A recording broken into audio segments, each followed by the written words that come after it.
With the latest agriculture news from across the state and nation, it's time for the AgNet News Hour from AgNet West. Here's your host, Sabrina Halvorson. Good morning. Thanks for joining us this morning on the AgNet News Hour. I am Sabrina Halvorson here with Lorrie Boyer. Morning. Good morning.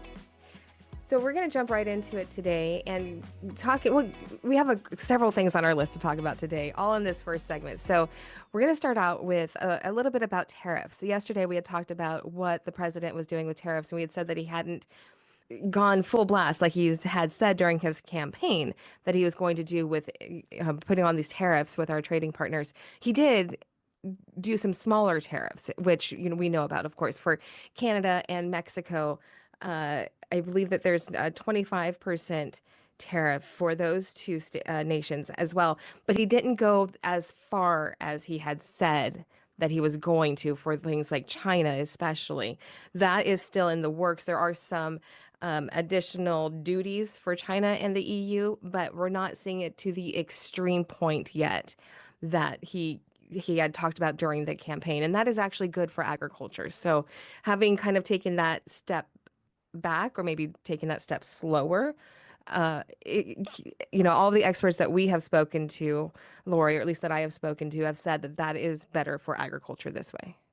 Yes, me too. And the folks that I've talked to, and it's about optics just as much as anything. And so having kind of a slower, less aggressive approach looks good and feels good to a lot of our other trading partners. And at the same time, they're getting the message. They're getting what's going on and why, and that we mean business. Right. So, and then, before we get into our serious topic for the day, I also want to bring up, we had talked a couple weeks ago, or last week, we were talking about the bird flu, and we talked about what a problem it is in cockfighting rings. And then, surely enough, that you and I both had press releases yesterday or earlier this week about a big cockfighting ring. I think it was in Santa Barbara that was shut down. And it didn't say anything really about the bird flu, but again, this goes into that kind of same cycle. Yes, because when we talked about it, it was kind of going under the radar that cockfighting was a big contributor to the bird flu. And although this doesn't address that specifically, it just goes to show that you and I, in our discussion, kind of proves it, I guess, if you will, on what we were talking about. As you said, this was a rather big ring breakup here. There were several people that were detained and a couple arrested, and more than 200 just in this area, more than 200 fighting roosters were involved. So oh my gosh. No wonder, and this evolving nature of H5N1 is addressed in this press release. It just isn't talked about quite as much here, but it is something that I've heard from a couple different veterinarians. And just on that note, I just got notice too that Georgia is the latest state to have it show up. Oh my gosh, yes. So to me, it's interesting. First off, when we were talking about cockfighting, I know that it's around. I know that it is a problem, but I never really considered how big of a problem it is. I mean, like you said, 200 roosters. That's a lot of birds. I mean, that carries potential for a lot of biosecurity problems as far as birds go. Absolutely. And we know that the people that are engaging in this probably aren't following biosecurity measures. Right, exactly, because they're not necessarily, like we said before, not necessarily law-abiding citizens who are caring properly for their birds and making sure that they're not spreading pathogens. Yes. And just one other note, although we're talking specifically about H5N1, there's a lot of other poultry diseases out there. And one of those is Newcastle. I haven't talked about that here recently in my reporting, but it is something that I have covered on and off in the 28 years I've been doing this. I don't know about Newcastle. Tell me. I don't know a whole lot about it, but it's another type of avian flu that the birds get, and it can kill them, obviously, but really cuts back on their weights. So if you're trying to grow them for food sources, it really hampers that. And also on just overall health, it costs a lot for producers to treat for Newcastle. What I can't remember is if you have to depopulate or if you just quarantine them. That would be something I'd have to look up. But it's another serious disease that has been around for quite a while, and it kind of goes up and down in a roller coaster and has been found all over the U.S. Yeah. So another problem with cockfighting rings. Again, Yeah. of course, beyond the whole idea of it being inhumane for the animals and all of that, it is something actually for our livestock industry to be aware of, that this problem exists because it can be spreading diseases to our actual livestock producers. So all right, so we do have a heavy topic coming up. We're going to take a closer look at immigration and some of the new federal immigration policies. We're going to take a quick break so that we can get into that. This is the AgNet News Hour. I'm Sabrina Halvorson. She's Lorrie Boyer. We'll be right back. Welcome back to the AgNet News Hour. We are going to talk now a little bit about immigration and some of the new policies being enacted in the federal government. And there are some very big sweeping policies coming about. We talked about it a little bit on the show yesterday, but taking a closer look, in fact, now we've got information saying that the new immigration crackdown means that, and specifically means that immigration officials, ICE officials, can go into schools and churches, which are two places that have historically been considered, safe. But now immigration officials can actually go into a school and remove people, or go into a church service and remove people. And that is causing additional concern and stress. Now, we do have more than a dozen, I think at the last count I saw was 18 states that are filing lawsuits to pause to some of these immigration policies. And the reason why this is important, again, for our audience, obviously the immigration immigration affects our agricultural workforce in a major way. And so these are important policies for agriculture, whether we agree, politically or not. Taking a look at what this is going to do for communities when we withdraw so many people, so many workers, what this is going to do for agricultural businesses. Again, taking politics aside and just looking at sheer numbers of workers and things like that, this is going to have an effect. Absolutely. So that's a big part of it. And also the logistics part of it, the sanctuary cities. We've also talked about that, sanctuary areas. Is it legal, or does it go against sanctuary city policy to go in and deport people, to go in and round up people and send them back home when it's a sanctuary city? So I think that's a big question here, is kind of the law side of that, on whether or not it is legal, and the police people that are actually in there doing the actual resting or gathering. I don't know exactly what the right word is there. I think there's a little bit of both going on. Mm-hmm. They're worried that they're going to get in trouble for going against the law because they're not really sure. I think those are really valid concerns. Absolutely. And I was reading a report from Cal Matters, which is a nonprofit and also nonpartisan, important to point out again, nonpartisan news organization here in California. And they were talking about, they actually went through and did this really good report on and contacting the 58 California sheriffs. So the sheriffs in each county around the state, asking, how are you planning to enforce these federal policies? And so, a lot of them, again, are going back to, we have to follow state law. They, of course, they will have to follow federal law. But in fact, I was reading the response from the sheriff of Fresno, and he pointed out that their job is not to carry out the jurisdiction of ICE. That is the federal jurisdiction that goes to ICE, not to the sheriff's department. So that's really up to them, and the sheriff's department will continue just doing what the sheriff's department does. He says specifically, the Fresno County Sheriff's Office is not responsible for immigration enforcement. So there's kind of a line drawn now between our state officials, our county officials, the federal officials, which, the immigration, and there's going to be so much confusion, I think, in our law enforcement and in our state population, in our law, for our lawmakers. There's so much gray area here that it's a extremely complicated issue. Absolutely. Yeah, that's a really good point as far as what jurisdictions you have. It would seem to me the whole reason we have ICE is for this type of thing. If Hmm. we didn't need ICE, then why would it why would we need them is what I should say. Why would we need them if the local police department or sheriff's office can do that job? So there is a reason for the ICE agency to be there to handle these types of things. Right. And I think with including basically there's no safe space and I don't know of another word to put that, but when we're talking about the schools and the churches, uh, saying that those areas can be, they're no longer off limits for raids.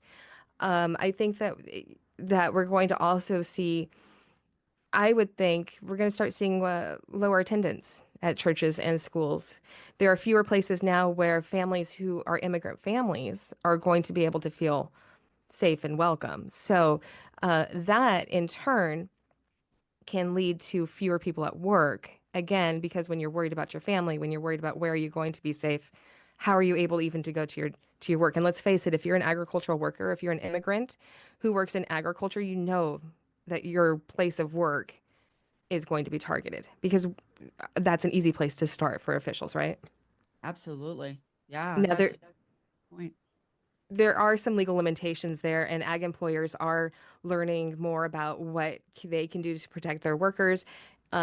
Do they have to let immigration officials onto their areas, things like that? And the number one thing that I learned in a recent webinar too was that if you do have immigration officials come onto your property as an ag employer, keep them in public areas. Never invite them back into an office.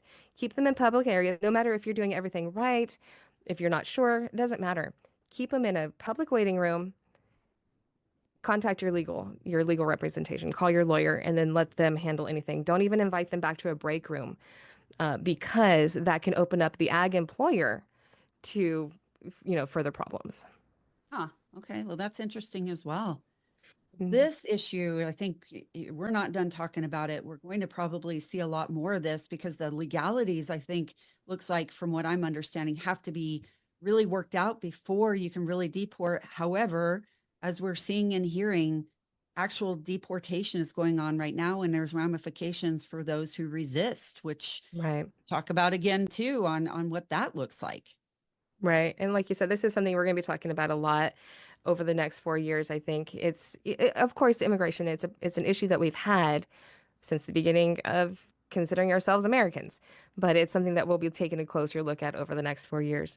For now, though, that we are out of time and we do need to take a break. So we will be returning after this. This is the AgNet News Hour. I'm Sabrina Halvorson. She's Lorrie Boyer. We'll be right back.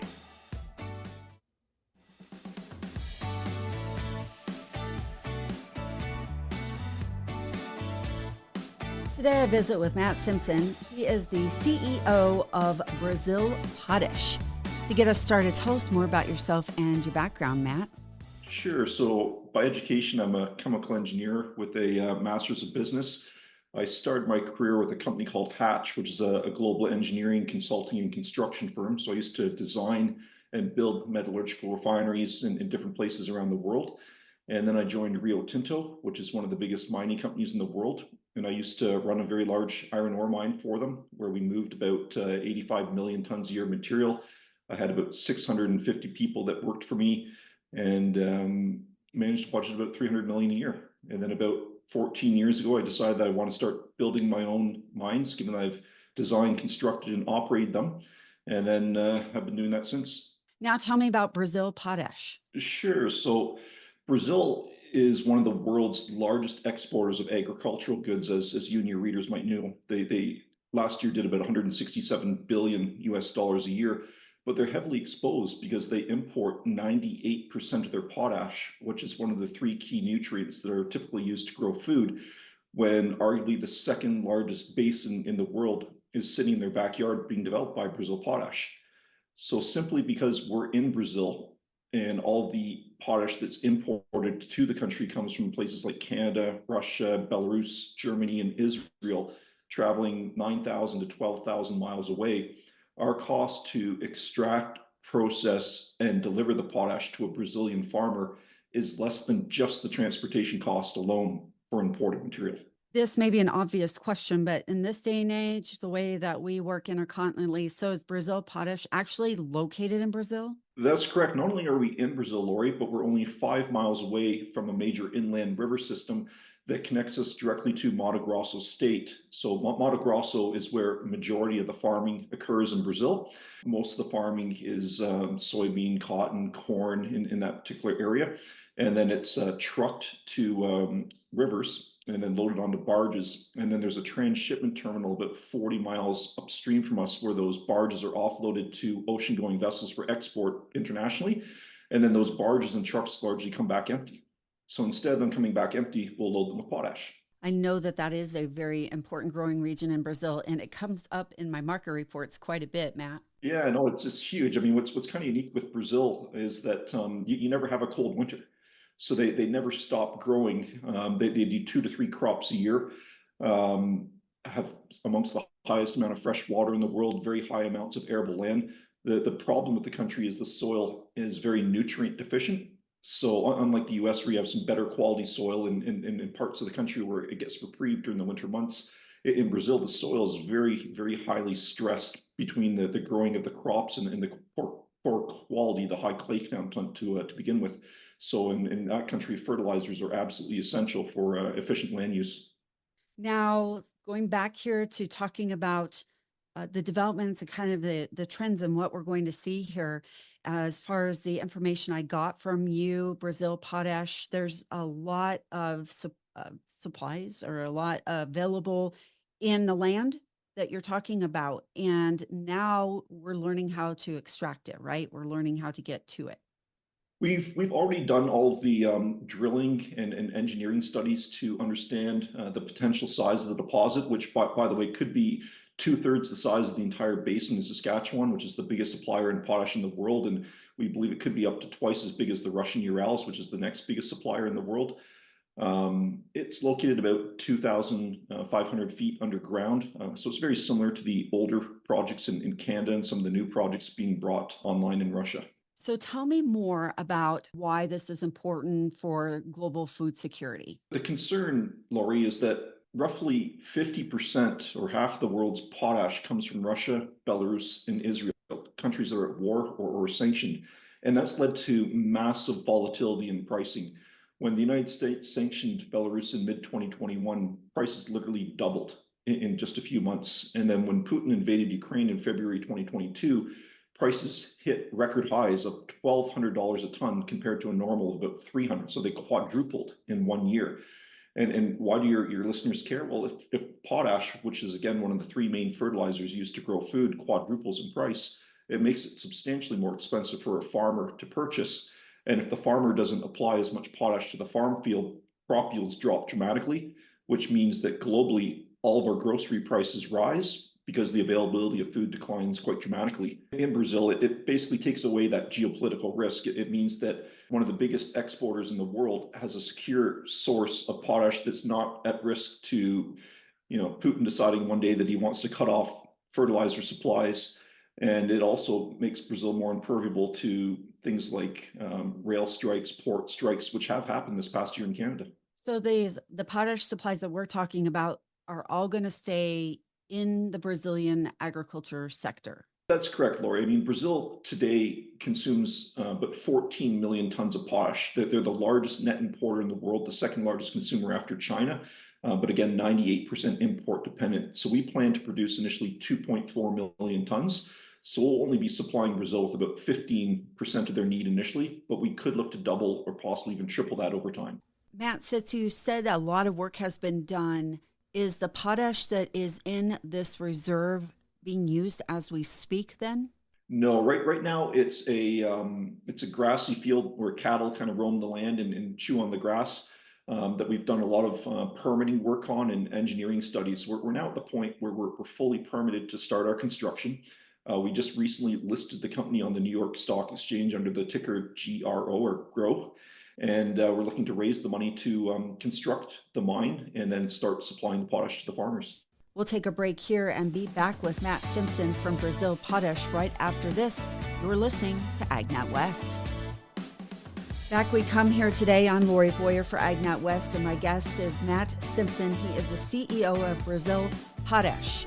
And Brazil imports over 95% of its potash needed for fertilization. However, that will soon be changing as they will be extracting potash from one of the largest potash basins in the world. They have just completed their $30 million IPO, and they will continue to work on this project where potash is at, and this area will soon be a major provider of vital fertilizer for Brazilian agriculture. And that's what we're talking about here today, Matt. Again, the ore body is about 2,500 feet deep. Your listeners might find it interesting that potash is actually formed by failed oceans. So it's literally like a massive body of water that dried up and it left salt. And it left two types of salt. It left sodium chloride, which is the type of salt you put on your French fries or your food, and we put it on the roads in icier parts of the northern U.S. to melt ice. And then it also the potassium chloride, which is your potash. So you basically dig it in what's called room and pillar mining. So you mine the room that you're sitting in today and you leave the walls. And then you go to the next room and you mine that out. And you take it to surface, you crush it, you put it in really hot water. And because it's a salt, it dissolves in water. And then you slowly cool that water down.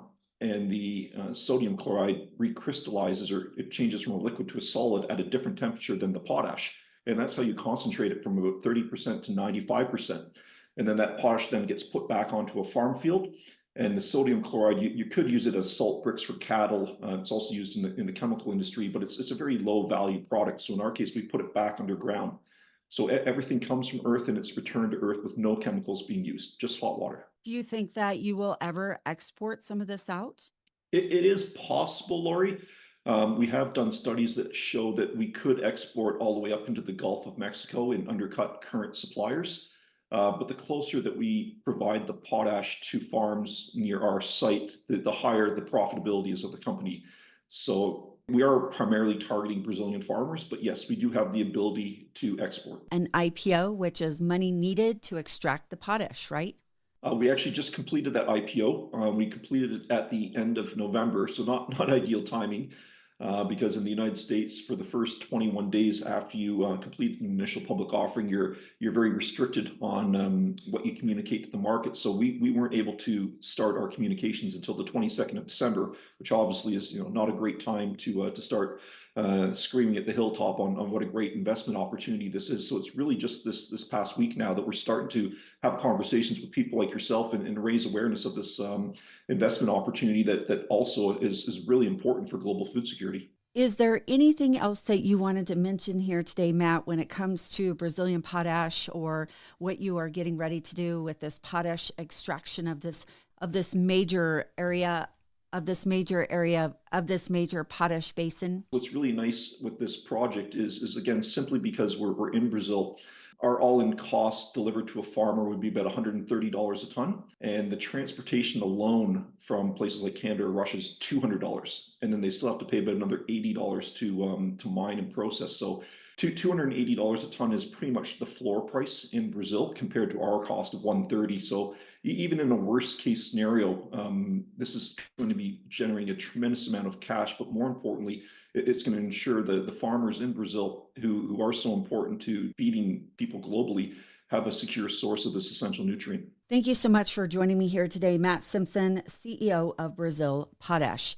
In the last part of our show here today, a USDA biofuel infrastructure program is a facilitator behind increased biofuel availability at filling stations and pumps and potential increased economic opportunity. USDA Ag News reporter Rod Bain has the story.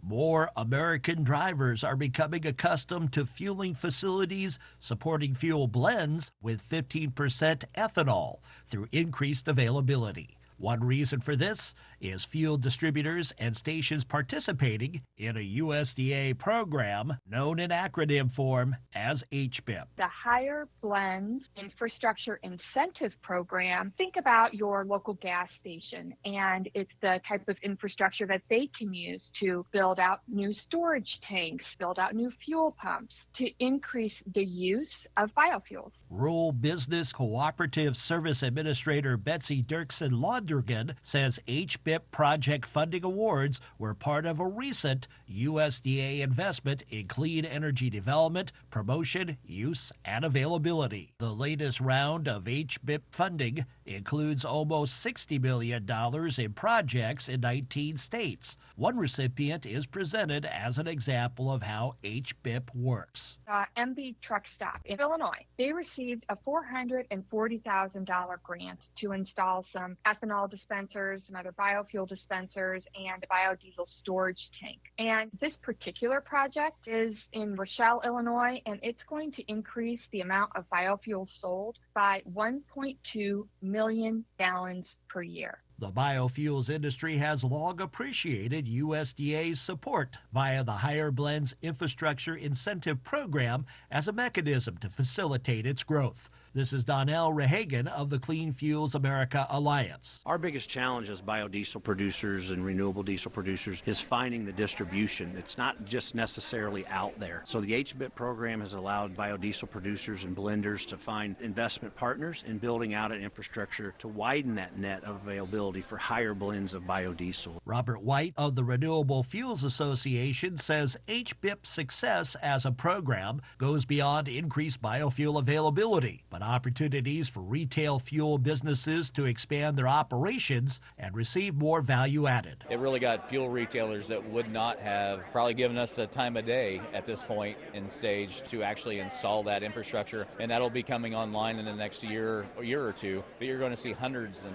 hundreds of new stations selling E15 and E85 across the country, not just in the Midwest, but California to Florida and up into the Northeast. So exciting times in that HBIP program. I'm Rod Bain reporting for the U.S. Department of Agriculture in Washington, D.C. You're listening to AgNet West. Stay tuned. Sabrina Halvorson is coming up next. Welcome back to the AgNet News Hour. Here's Sabrina Halvorson.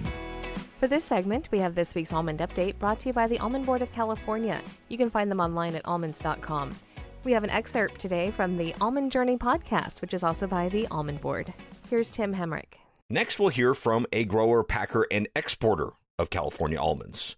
Michelle Penny is the food safety manager for Del Rio Nut Company. It's a family business, and Michelle, as a listener to this podcast, showed up to the interview ready for this question about 2025. I work with my dad, who's marketing guru plus everything else, our plant manager, who's doing all the processing, and he's a grower, and my cousin, who's managing the farms. Just to say, let's look at this together and from every perspective, because that's a great question, but it really depends on who you are. And so I wanted to have that well-rounded perspective. So some of the things that we all said, dang, we really hope for is chill hours in the orchard. And I think last year we saw the lack of chill hours had some really negative effects. We see trees that didn't go completely dormant and didn't have the energy to push the crop that we thought we were going to get despite the great bloom. And we also saw, on the other hand, a really huge hot summer. So both of those together kind of gave us a little, I don't know, it was unpredictable. So I really hope that we do get the cold that we need before the bloom. And then when the bloom comes, it's reasonable. One thing we all said is this year we didn't get the bumper crop. But we have to be careful about wishing for that bumper crop because we have growers who need to be profitable. And if we don't keep that supply and demand in check, it's not going to be beneficial for anybody. On that same note, if we don't have a balanced crop with supply and demand, we don't have profitability for our growers, we don't have growers who can farm well, then we don't have the quality that we need to be able to market it. So it's like a vertically integrated relationship between that supply and demand. We've seen that with the low return to growers now. The quality, hand in hand, got worse. And I think we can all acknowledge that the return to a grower handcuffs them from being able to do the orchard sanitation that they must do. That handcuffs them from doing the sprays that they must do, because every time you can cut back on a spray, you're saving money. But when we do all that, we see quality at 4% like we did on last year. For a processor, that's very difficult to market, and it's difficult to give good returns back to your grower. So we can't get too greedy. We all want $5 a pound again, but that's not realistic either. Right. It didn't last. So that's something that we as processors and growers, everybody just wants it to stay balanced, and healthy. So I'd say that's really what we're all looking for. I think Michelle did a great job of highlighting how interconnected this industry is, from grower to processor and really everywhere in between. And the important work the industry needs to continue to do doesn't just stop there. Bobby Williams is a registered dietitian nutritionist and an almond grower herself. She's passionate about almonds and nutrition and wants to see more research and outreach to consumers about how healthy and sustainable almonds are. I hope that the industry continues to grow, and I hope that people really become aware of the health benefits and recognize the almond as the most nutritious nut of all. And I mean, one of the best snacking options and also ingredient for your food. So I'm excited for 2025 and the nutrition research that's to come. I'm excited for the collaboration with the sustainability piece and pairing nutrition research with sustainability and continuing to tell our sustainability story to healthcare professionals like dietitians, so we can then filter that information out into the patients that we work with, and then also just, the population. And it's not just consumers we need to reach out to. There's also a lot of new leaders and administrators, both at the state and national level, that will definitely impact how things progress in 2025. That's something Mallory Hayes is really focused on headed into this year. Mallory is the Government and Public Affairs Manager at Blue Diamond Growers. She expects changes and emphasizes the need to be a part of the conversation when it comes to educating key decision makers. Yeah, so I think it's going to be a very interesting year in 2025. Obviously, I think 2024 was incredibly consequential for the United States, for California, I would say even globally. You're seeing pretty significant geopolitical tensions and conflicts, right? Specifically within the Middle East, but, kind of across the globe. And so, that has certainly, I think, impacted certainly trade throughout the year, but also I think with the presidential election and subsequent elections down the ballot, we have a lot of new faces that are going to be taking office or have taken office. In California, certainly we saw a 30% turnover of the California legislature, which means think about 30 new legislators that are going to be in that building who have very little understanding of agriculture and the issues that impact us. And so, again, we need to be in there and educating them. And then on the presidential side, same thing, right? We'll have a new administration. We've been under a Trump 1.0 before, but we have not seen a Trump 2.0. And so there'll be, again, new faces, new people to educate. For 2025, I think we will likely see some movement on the trade front, whether that be additional tariffs levied on China, the renegotiation of USMCA. Canada and Mexico are important markets for almonds. So, that kind of implications will certainly be involved and monitoring that. I think on the California front, sustainability and climate is always something that is top of mind in California. We will maybe see on the pesticide and crop tools front. I think this past year we saw some legislation with the mill tax, and we were able to advocate for some inclusions that, agriculture wanted to see in accelerated timelines for active ingredients. So that's a good thing. We will certainly see for 2025 what will come, and the dynamic between California and the federal government too, I think we'll be watching. Mm-hmm.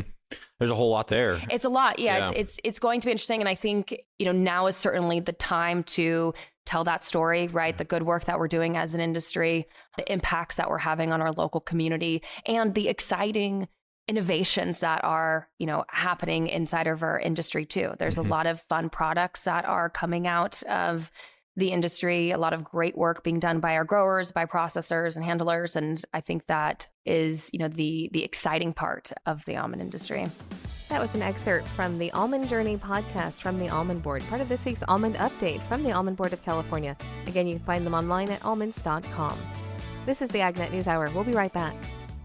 The confirmation hearing for the new appointed Agriculture Secretary, Brooke Rollins, is set to begin soon. As we wait for that, we look at our last Agriculture Secretary. One of the most recognizable aspects of the time of the 32nd Agriculture Secretary has been presentations on a circular economic model for rural America. But what are some of the aspects behind that presentation? Here's Rod Bain. One of the longest-serving U.S. Agriculture Secretaries in history prepares to conclude the time of his second era of service. Yet, what might the second stint of Tom Vilsack as Secretary be best remembered for? It may be his efforts to promote a circular economic model to agriculture and rural America, best reflected in what became known as the whiteboard presentations. A way of showing how small and mid-sized operations can generate more income from their same farming operation, so that instead of one or two sources of income, they may have 5 or 6 coming in at the same time. The Secretary from an early 2024 appearance on RFD TV. The message of value added among various new and expanded market opportunities for farmers, ranchers, and rural entrepreneurs became refined and more concise over the course of 3 years of presentations at various events across the farm and food spectrum. That came not just from repetition of presentation. Secretary Vilsack is quick to point to the feedback and guidance of wife Christy in formation of the message. For instance, in regards to the amount of farms lost over the past 4 decades. Turns out we've lost a heck of a lot of farms, 544,970 of them. So I'm telling my wife this. She said, well, that sounds like a lot of farms, but can you put it in the context of something that people understand? How many farmers is that? Like, is that the number of farmers that are in Iowa today? And I start totaling up. How many states does it take to get to 544,000? Well, it turns out 10 states. People go, whoa, well, this is something. Why is this? You've now gotten people's attention. In addition, as data has and continues to come in on USDA programs focused on expanding potential revenue sources, the Partnerships for Climate-Smart Commodities, for instance, Secretary Vilsack says that provides presentations of success stories and, in turn, facilitates conversations on family farms about potential economic opportunities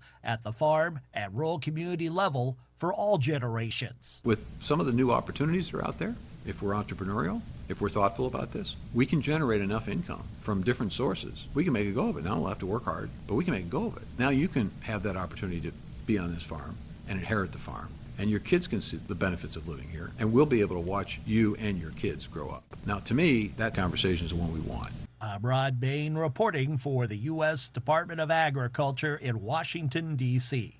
President Donald Trump has announced a slate of undersecretary nominees for the U.S. Department of Agriculture. Via social media, Trump announced the nominations for Richard Fordyce as Agriculture Undersecretary for Farm Production and Conservation, Dudley Huskins as Undersecretary for Marketing and Regulatory Programs, Luke Lindberg as Undersecretary for Trade and Foreign Agricultural Affairs, and Michael Boren as Undersecretary for Natural Resources and Environment. Fordyce is a fourth-generation soy, corn, and beef cattle farmer who served as the administrator of the Farm Service Agency during Trump's first term. During Trump's first term, Lindberg served as Chief of Staff and Chief Strategy Officer at the Export-Import Bank. Boren is a businessman who has founded 6 companies, including Clearwater Analytics. Hoskins currently serves as counsel on the Senate Committee on Agriculture, Nutrition, and Forestry, and previously spent 4 years at USDA during Trump's first term. Each must be confirmed before accepting their positions. That's our show for today. This has been the AgNet News Hour. I'm Sabrina Halvorson. On behalf of Lorrie Boyer and myself, thank you for starting your morning with us. To get more information on the topics you heard today, visit AgNet West at agnetwest.com. You can also stay connected by following us on our social media at AgNet West on Facebook, Instagram, and X.